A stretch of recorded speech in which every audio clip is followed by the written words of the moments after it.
Ikhwatul kiram, il faut savoir que nous allons quitter un jour ou un autre cette vie d'ici-bas. Ce soir, demain, après-demain, Allahu A'lam, dans tous les cas, on est tous unanimes sur la réponse à cette question, est-ce que nous allons mourir? Oui, nous allons mourir. Kullu nafsin dha'iqatul maut. Mais ce qui nous importe, ce n'est pas de savoir où et quand on va mourir, mais dans quel état on sera lorsqu'on va mourir.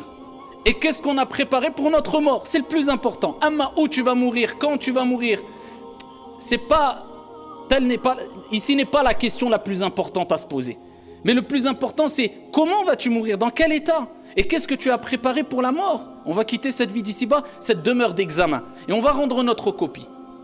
Notre copie, ce n'est autre que ce livre où tout a été inscrit par les anges al-malaïka, les nobles scribes qui ont eu l'ordre de noter tout. Petit et grand péché, petite et grande action, tout. فَمَنْ يَعْمَلْ مِثْقَالَ ذَرَّةٍ خَيْرًا يَرَهُ وَمَنْ يَعْمَلْ مِثْقَالَ ذَرَّةٍ شَرًّا يَرَهُ. Celui qui a fait le poids d'un atome tout petit, minuscule, le poids d'un atome de bien, il le verra, car ton Seigneur est juste et équitable. Et celui qui a fait le poids d'un atome de mal, il le verra, car tout est inscrit, et on te dira au jour de la résurrection, Iqra kitabak, lis ton livre. Et ton Seigneur n'oublie rien, tout sera inscrit. Eh bien, quand tu rendras ta copie, eh bien là, les choses sérieuses vont vraiment commencer. Et ça commence par as-sakarat wal-kurubat, l'agonie de la mort. Vous savez que même le prophète, alayhi salatu wassalam, alladhi ghufira lahu ma taqaddama min dhanbihi wa ma ta'akhkhar, celui dont on a pardonné ses péchés présents, passés et futurs, eh bien, a souffert lors de ces derniers instants de sa vie, non pas parce que c'était une punition, mais toute épreuve qui nous arrive à nous en tant que croyants, nous avons cette conviction-là, ce n'est que bien et purification et récompense au jour dernier. Donc tout ce qui nous arrive, khair, insha'Allah, ce n'est que du bien, alhamdulillah.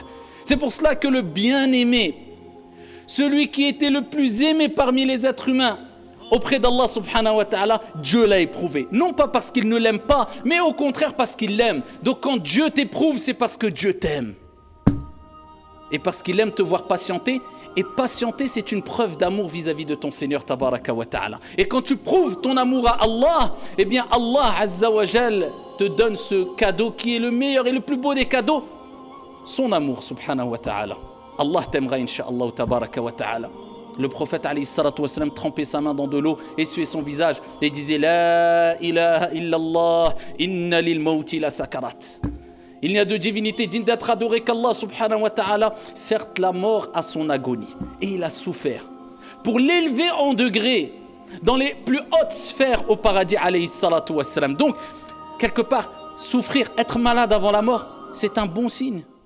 Ce n'est pas un mauvais signe qui laisserait croire que Dieu te châtie. Non, Dieu te purifie et veut te purifier tout au long de ta vie à travers les épreuves, à travers les problèmes, à travers les soucis. Et plus tu patientes, et plus tu restes ferme, et plus tu réussis ces examens, ces différents examens qui feront que Dieu te purifiera et ne cessera de te purifier jusqu'à ce que tu rencontres ton Seigneur alors qu'il est satisfait de toi, subhanahu wa ta'ala. Ton âme ensuite, elle sortira de ton corps, comme vous le savez dans le long hadith que j'abrège. L'ange de la mort viendra avec la bonne ou la mauvaise annonce. Si tu faisais partie des gens du bien, eh bien il t'annoncera la bonne annonce en te disant viens, sors, viens rejoindre le pardon, la miséricorde de ton Seigneur tabaraka wa ta'ala. Il t'annoncera de belles paroles et à peine qu'il saisira ton âme, et voilà que les anges qui sont un grand nombre d'anges, eh bien seront autour de toi et saisiront cette âme-là et viendront avec des linceuls du paradis et avec des parfums du paradis, des linceuls paradisiaques et des parfums paradisiaques, et ils te feront monter jusqu'au ciel le plus bas, et les anges diront quelle est cette bonne odeur, et on te citera par tes plus beaux noms, et on dira c'est un tel, fils d'un tel, et ensuite on t'ouvrira le ciel le premier ciel, le ciel le plus bas, et ensuite tu monteras le deuxième, 3, 4, 5, 6, 7e ciel, et tu redescendras pour retrouver ta demeure, bi'idhnillah azza wa jal, qui sera félicité, bonheur et réussite, insha'Allah tabaraka wa ta'ala. Contrairement au mauvais, à celui qui s'est laissé emporter par les passions et les plaisirs, qui n'avaient pas de cadre, grand péché, injustice, meurtre, répandu le mal, désobéissance envers les parents, tout ce que Dieu détestait, Et il persistait. Et il se la coulait douce. Et il était dans l'insouciance. Et il a oublié que cet examen que nous sommes en train de passer a un temps bien délimité et que lorsque cet examen est terminé, il n'y a plus de repentir possible, c'est trop tard. Eh bien, le prophète alayhi salatu wassalam dit, quant à la deuxième catégorie de personnes, l'ange de la mort viendra et lui annoncera la mauvaise nouvelle. Viens rejoindre la malédiction, la colère de ton Seigneur, tabaraka wa ta'ala.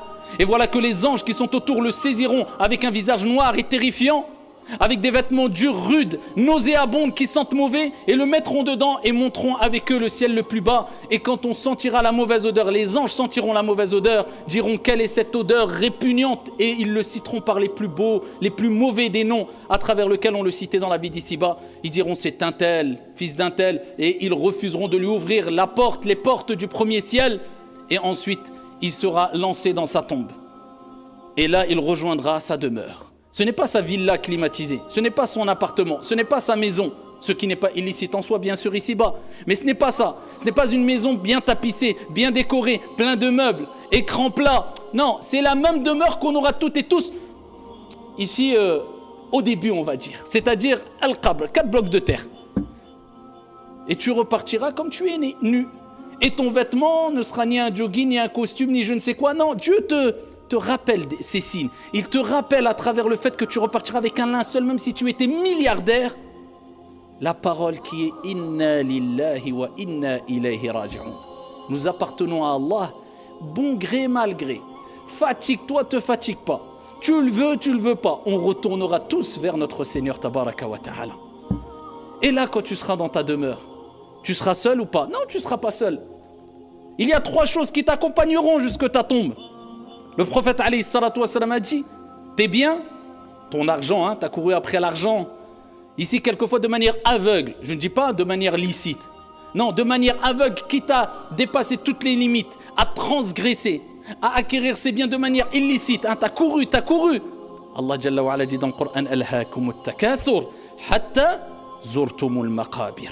Kalla sawfa ta'lamun, thumma kalla sawfa ta'lamun.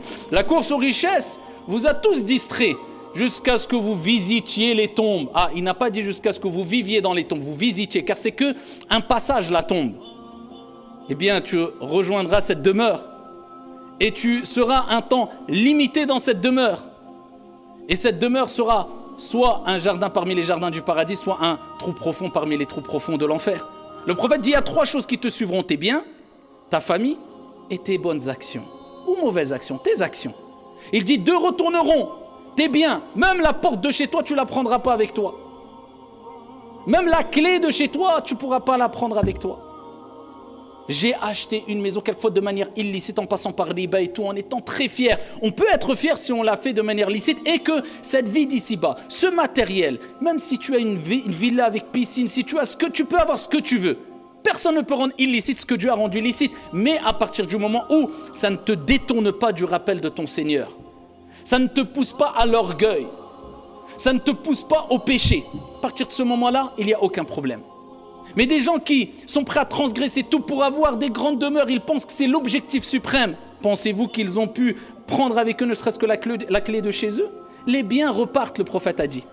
Tout ton argent, tes biens, tu ne prendras rien. C'est tes héritiers, ils vont peut-être se disputer, peut-être même se disputer pour les avoir alors que tu as travaillé toute ta vie pour cela. Combien de milliardaires arrivent à 70 ans, 80 ans, 90 ans, ils sont milliardaires, ils n'ont pas profité du tiers de ce qu'ils ont. Et après, vous voyez que ce n'est pas un objectif suprême ou ce n'est pas un objectif ici unique à atteindre dans cette vie d'ici-bas, c'est simplement un moyen pour pouvoir vivre, s'épanouir si tu veux, mais ton objectif suprême c'est la demeure de l'au-delà. Si tu as compris cela, profite de cette vie d'ici-bas, la haraj, il n'y a aucun problème.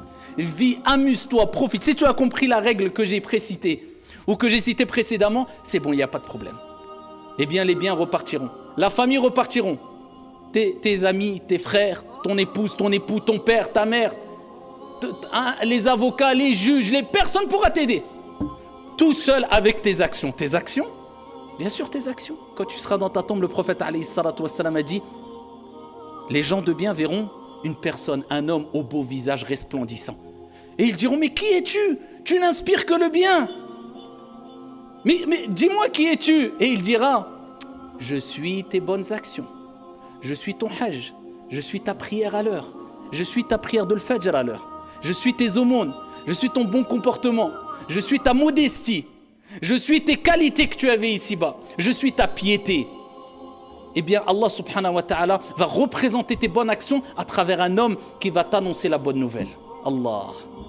Contrairement aux mauvais, le prophète alayhi salatu wa sallam fi sahih dit, les mauvais verront un homme qui sera terrifiant. Imagine-toi, dans ta tombe, le noir, 4 blocs de terre, en plus. Eh bien, tu vois une personne terrifiante. Et il dira, mais qui es-tu? Tu m'inspires que le mal, tu me fais peur. Et il dira, je suis tes mauvaises actions. Tu ne te souviens pas, les péchés, az-zina, le haram, la tricherie, la tromperie, le mal, la médisance, la calomnie, les grands péchés, tout ce que tu faisais de mal et on t'exhortait, eh bien c'est moi maintenant. Et voilà, tu me trouves devant toi. Et il annoncera la mauvaise nouvelle. Et il sera dit au bon, préparez-lui un lit parmi les lits du paradis. Et étendez sa tombe, et il sera dans un jardin parmi les jardins du paradis. Et le bon dira, Ya Allah, fais venir le jour dernier, j'ai hâte de rencontrer mes bien-aimés, ma famille et mes proches. Et pour lui, ça sera très court, la période dans la tombe. Amma l'autre, eh bien ici, eh bien il criera au désespoir. Et on dira, amenez-lui un lit de l'enfer. Wal'iyadhu billah. Et il vivra, et nous vivrons tous d'ailleurs, ce qu'on appelle la compression dans la tombe. Le prophète alayhi salatu wa sallam a dit, toute personne vivra, aura, ressentira la compression dans la tombe. Une compression. Tu vas te sentir ici comprimé dans ta tombe. Allahumma sallim sallim. Tout le monde. Pieux, vertueux, bon, mauvais, tout le monde. C'est pour ça que le prophète a dit, je n'ai jamais vu quelque chose de plus terrifiant que la tombe. Et la tombe est la demeure d'épreuves. C'est une demeure aussi et c'est des épreuves. Mais des épreuves difficiles. Des épreuves où tu ne pourras pas dire je me repens. Ou, oh, non, c'est trop tard. C'est simplement tu payes la facture maintenant. Ça y est, tu as ta note.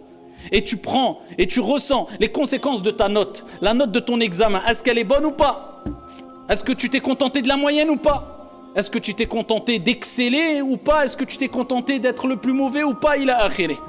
La compression dans la tombe. Certains savants ont dit que la compression pour les croyants, les pieux, les bons, les vertueux, ne sera une compression qui correspond en donnant une image d'une personne qui te compresse, qui te serre dans ses bras quand il ne t'a pas vu depuis longtemps. Donc en fait, c'est une compression chaleureuse. D'autres ont dit non, ça sera une compression tout simplement, comme le prophète alayhi salatu wa sallam a dit, mais pour le croyant bon et vertueux, eh bien cette compression sera très brève. Contrairement à l'autre catégorie de personnes, le mauvais, la compression durera jusqu'au jour dernier.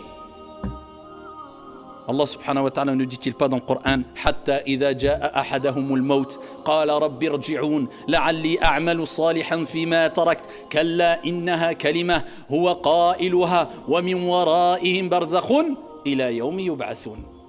Et lorsque la mort frappe l'un d'entre eux, il dit, Ya Allah, remets-moi sur terre, accorde-moi un délai. Je m'excuse, pardon, j'ai compris, j'ai vu maintenant, accorde-moi un délai. Kalla innaha kalima. Allah dira, mais non, ce n'est qu'une parole vaine. C'est trop tard. Combien de rappels tu as eu dans la vie? Des dizaines? Des milliers? Des millions de rappels. Et tu t'entêtais. Je ne parle pas de ceux qui pêchent et qui se repentent et qui font des efforts. La miséricorde de Dieu dépasse sa colère. Non, ceux qui persistaient, ceux qui niaient, ceux qui banalisaient le mal. Là, c'est problématique. Allah, il dit, et derrière eux, une barrière. C'est le monde intermédiaire. Jusqu'au jour où ils seront ressuscités, présentés devant Allah, c'est-à-dire la tombe. Là, non, maintenant, c'est trop tard. Et là, tu seras interrogé, comme vous le savez, dans votre tombe. Man rabbuk ma dinuk? Quel est ton Seigneur? Ceux qui ont vraiment aimé Dieu diront Rabbi Allahu haqqa. Mon Seigneur est réellement Allah. Parce qu'il n'a pas adoré Dieu par tradition, mais par conviction et sincérité, conformité. Il n'a donné aucun associé à Allah subhanahu wa ta'ala. Il a voué un culte exclusif à son Seigneur. Celui-là dira Rabbi Allahu haqqa. Quelle est ta religion? Parce qu'il a appliqué l'islam.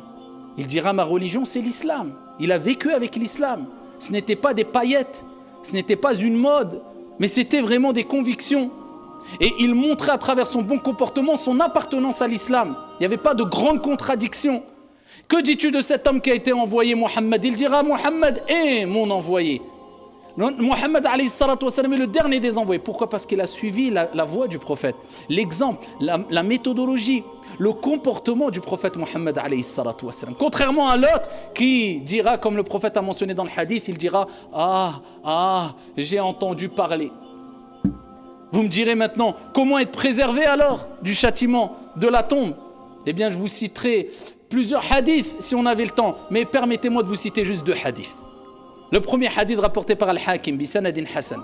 Le prophète sallallahu alayhi wa sallam a dit, lorsqu'on placera la personne dans sa tombe, écoutez bien, qu'est-ce qui va venir à lui? Eh bien, sa prière va venir à côté de sa tête. Allah. Vous avez vu comment, ici, Dieu va faire donner l'apparence, comment Dieu va représenter quelque part vos bonnes et mauvaises actions. Nos bonnes et mauvaises actions, ce sera un bouclier pour nous. Vous voyez, quand on dit c'est dur pour se lever à Salat al-Subh, non, mais je sais que la récompense est grande. C'est un réconfort ici-bas, un apaisement, un soutien de Dieu. Le bonheur ici-bas, mais en plus de ça, c'est un bouclier, une protection dans l'au-delà.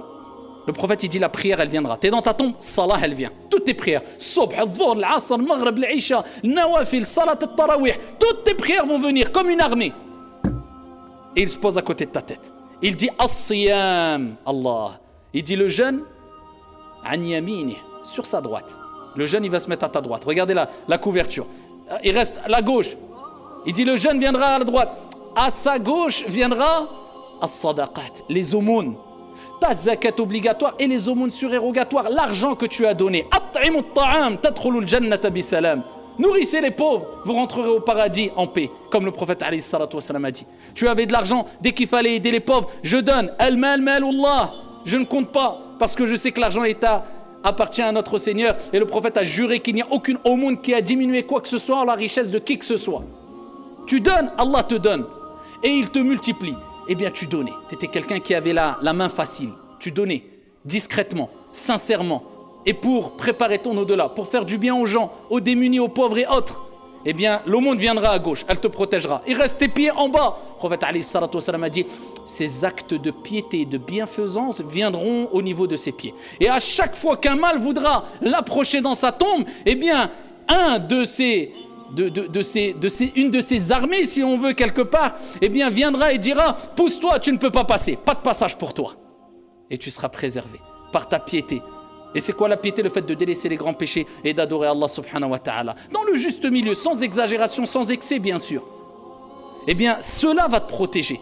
Un deuxième hadith très connu, et plusieurs hadiths vont dans ce sens-là. Le prophète alayhi salatu wassalam a dit, celui qui lit tous les soirs Suratul Mulk, c'est-à-dire Tabarakalladhi, c'est la sourate la royauté, eh bien, il sera préservé du châtiment de la tombe. C'est pour cela que c'est une sunna et c'est demandé de réciter, de lire tous les soirs Surat al-Mulk, 2-3 pages. C'est rapide.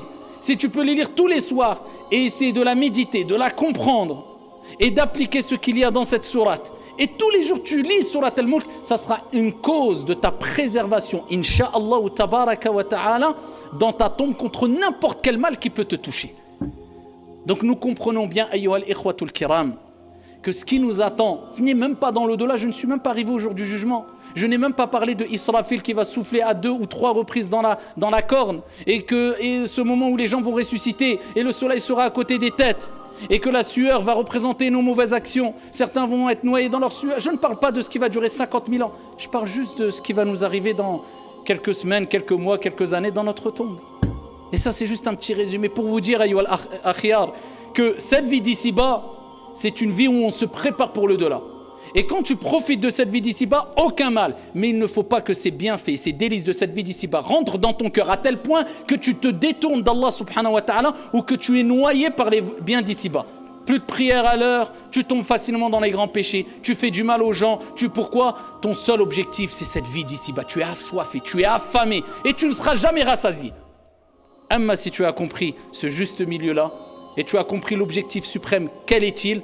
Eh bien, alhamdulillah, tu peux profiter de cette vie d'ici-bas sereinement, bi'idhnillah azza wa jal. En tout cas, nous implorons notre Seigneur, tabaraka wa ta'ala, de nous accorder à toutes et à tous une vie heureuse et une vie de piété, et qu'Allah subhanahu wa ta'ala nous accorde une bonne fin et une fin heureuse, et qu'Allah jalla wa ala fasse de nos demeures une demeure ou un jardin parmi les jardins du paradis, et non un trou profond parmi les trous profonds du feu de l'enfer.